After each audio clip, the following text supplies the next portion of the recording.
حي الشباب العاملين خير الكتائب أجمعين من شيدوا صرح الرشاد ليرفعوا لله دين. حي الشباب العاملين خير الكتائب أجمعين من شيدوا. اما بعد، میرے بھائی اور دوستو، اللہ تعالیٰ نے دنیا میں دو دسترخوان بچھائے ہیں، ایک روح کی غذا کا اور ایک جسم کی غذا کا۔ والارض بعد ذلك دحاها، یہ زمین دسترخوان ہے۔ اخرج منها ماءها ومرعاها، پانی اور چارہ، والجبال ارساها، پہاڑ لگائے۔ والذی خلق لكم ما فی الارض جميعا، وہ اللہ ہے جس نے زمین میں جو کچھ بنایا صرف تمہارے لیے ہی بنایا ہے۔ کلوا ورعوا انعامکم، خود بھی کھاؤ، اپنے جانوروں کو بھی کھلاؤ، خود بھی کھاؤ، اپنے جانوروں کو بھی اس میں لے کے جا کر کھلاؤ پلاؤ۔ پھر انا صببنا الماء صبا، اللہ تعالیٰ کا یہ دسترخوان جو ہمارے منہ کے لیے، جسم کے لیے، یہ وہ دسترخوان ہے جس پر کافر، مومن، مسلم، شرابی، متقی، پاک دامن، زانی، جواری، دہریہ، ہندو، مسلم، سب اس دسترخوان سے فائدہ اٹھا رہے ہیں۔ یہ تو چل پڑو۔ وَهُوَ الَّذِي مَدَّ الْأَرْض، زمین بچھائی۔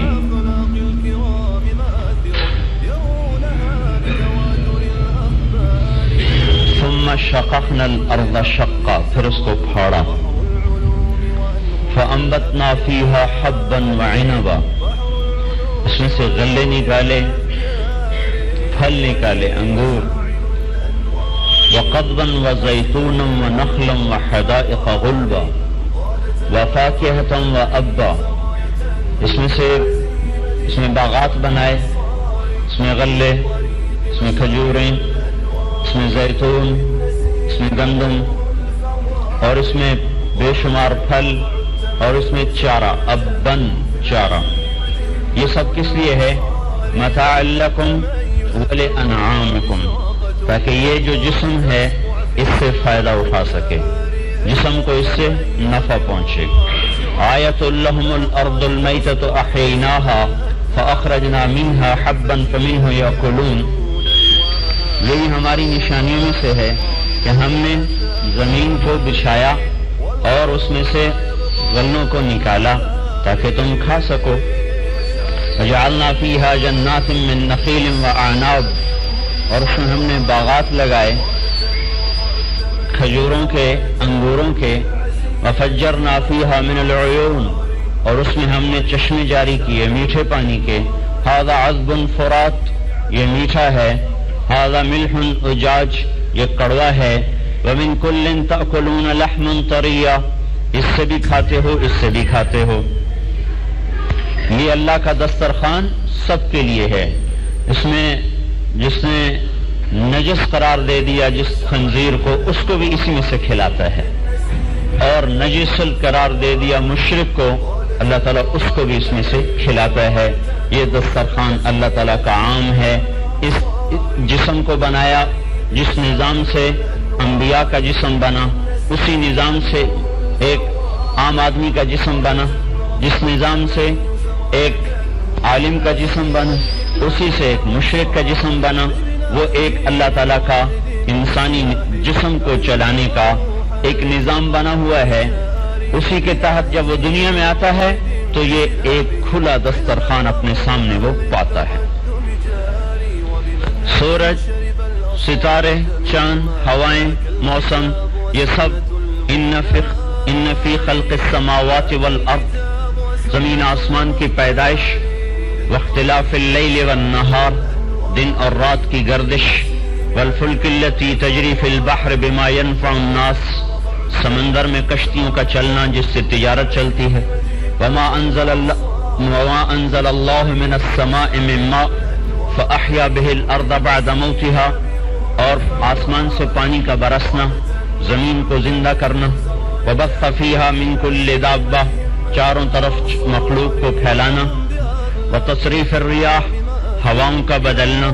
موسم کبھی ٹھنڈ آ گئی، سردی آ گئی، پھر گرمی آ جائے گی، خزاں آ جائے گی، بہار آ جائے گی، گرم ہوائیں بھی چلاتا ہے، ٹھنڈی ہوائیں بھی چلاتا ہے، والسحاب المسخر بین السماء والارض، زمین آسمان کے درمیان وہ بادلوں کو کھڑا کرتا ہے، یہ اللہ تعالیٰ کا نظام ہے مادی اس جسم کو فائدہ پہنچانے کے لیے، اور اس ظاہری کائنات کو چلانے کے لیے یہ رب جو ابھی مولوی صاحب فرما رہے تھے کہ اللہ نے ربوبیت سے ابتدا کی، ربوبیت پہ انتہا کی، رب العالمین سے تعارف کروایا، اور رب العالمین پر جا کر ہی اللہ تعالیٰ نے اپنی بات کو ختم فرمایا۔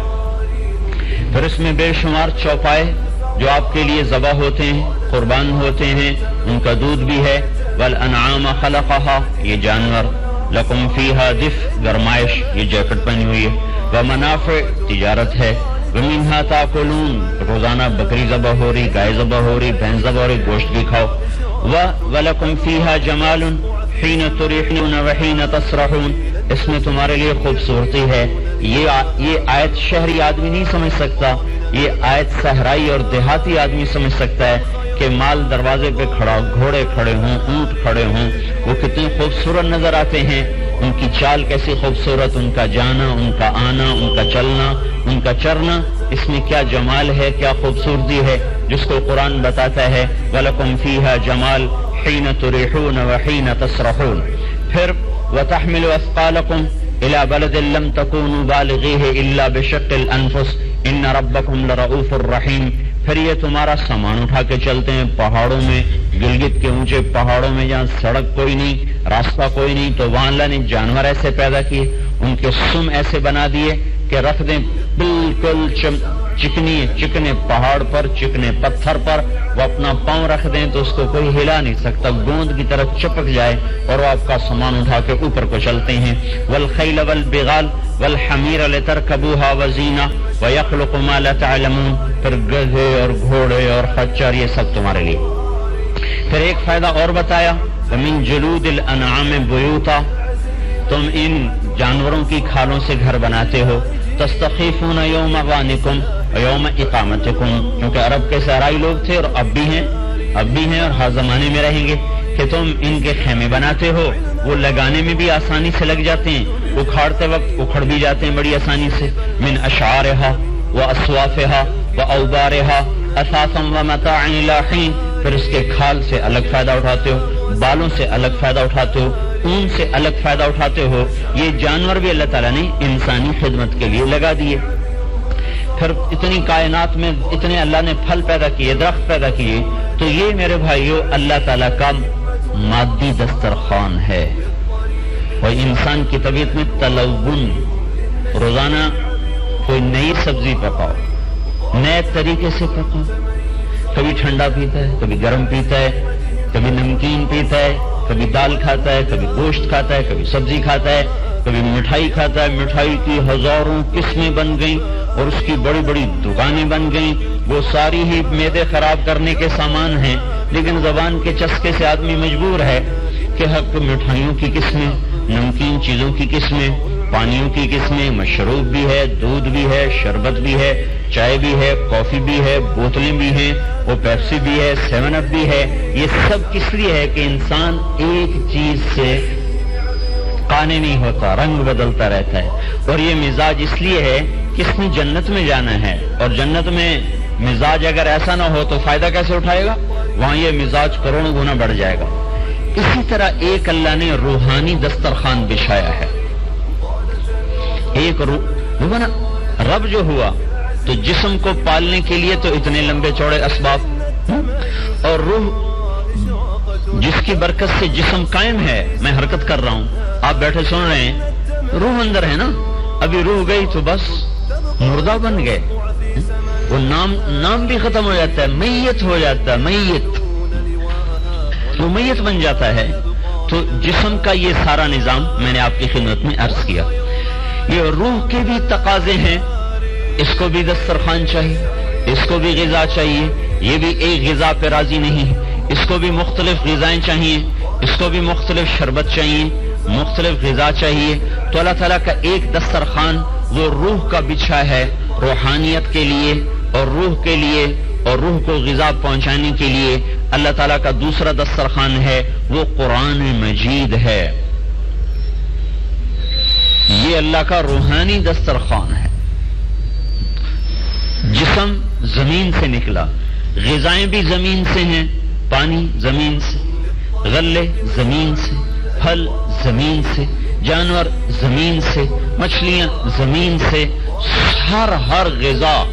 جو ہماری مرغوب ہے اگر آپ اس کی انتہا پر جائیں تو وہ زمین سے نکلی ہے۔ جسم بھی زمین سے، غذائیں بھی زمین سے،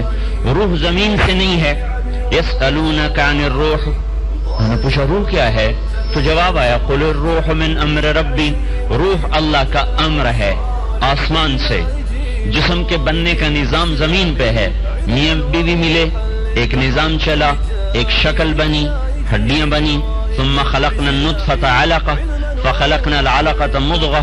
فخلقنا المضغة عظاما فكسونا العظام لحمة ثم انشأناه خلقا آخر۔ یہ تو ماں کے پیٹ میں جسم کے بننے کا نظام چلا، لیکن روح یہاں سے نہیں پیدا ہوتی، یہ الگ نظام ہے جسم کے بننے کا، اور روح کے آنے کا الگ نظام ہے کہ 4 مہینے کے بعد فرشتہ آتا ہے آسمان سے اور روح کو لاتا ہے، اور بغیر کسی آپریشن کے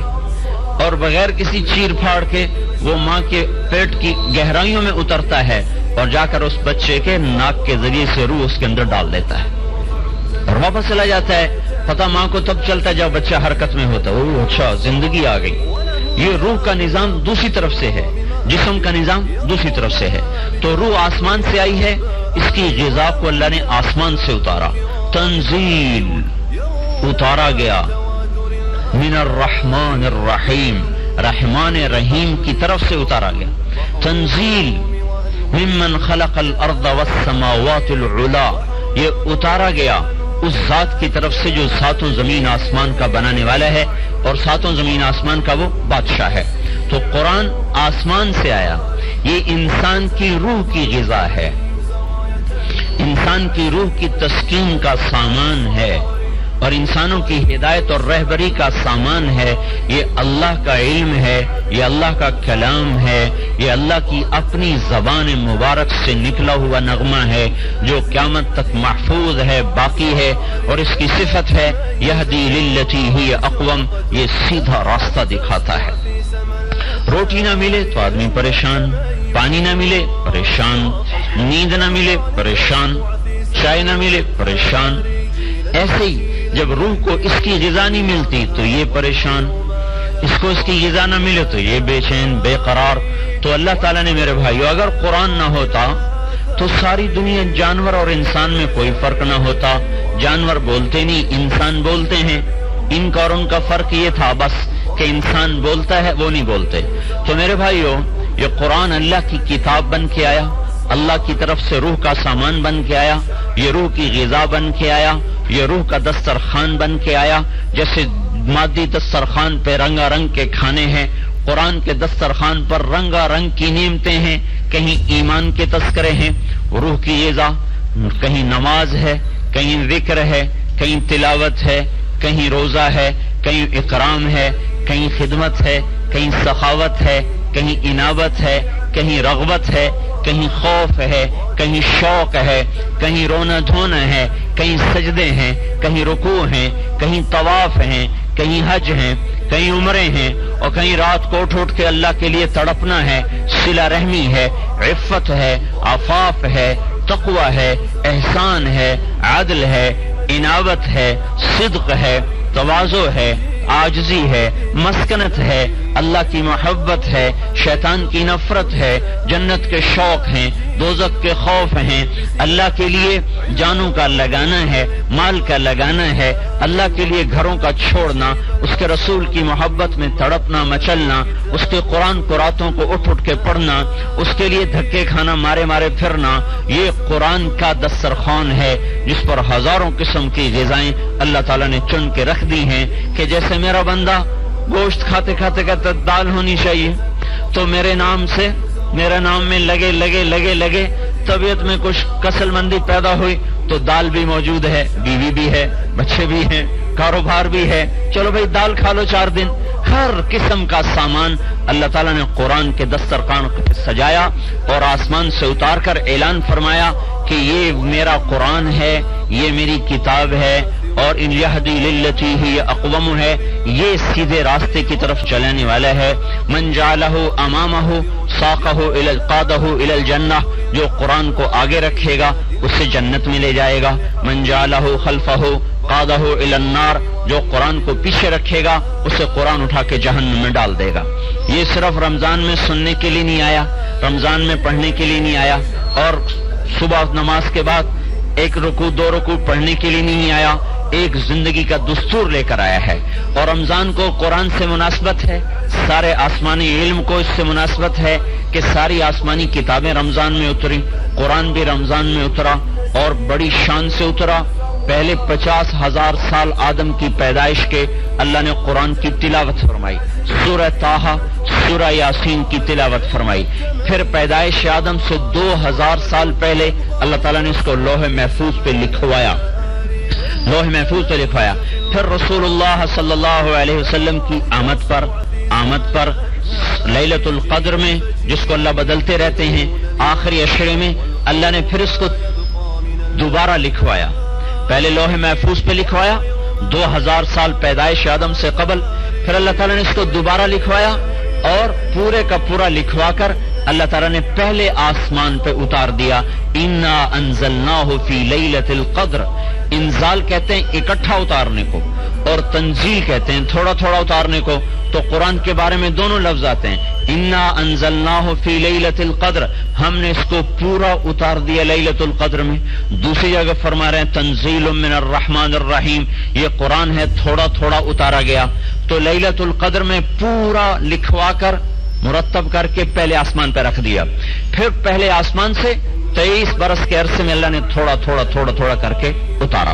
تو میرے بھائیو، یہ پیغام الہی ہے، یہ قانون الہی ہے، یہ اللہ کا قانون ہے، یہ اللہ کا پیغام ہے، اللہ تعالیٰ کے بندوں کے لیے ہے۔ اور یہ حکومت پاکستان نہیں ہے کہ اس کے قانون کو توڑو گے تو کوئی نہیں پوچھے گا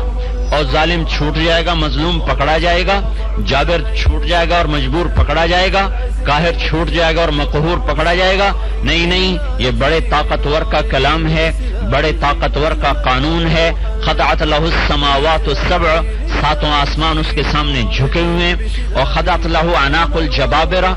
دیکھو اللہ نے مکے کا نام بکہ کہا ہے قرآن میں، مکے کا نام بکہ، ان اول بیت وضع للناس للذی ببکہ۔ بکہ کہتے ہیں گردن توڑنے کو،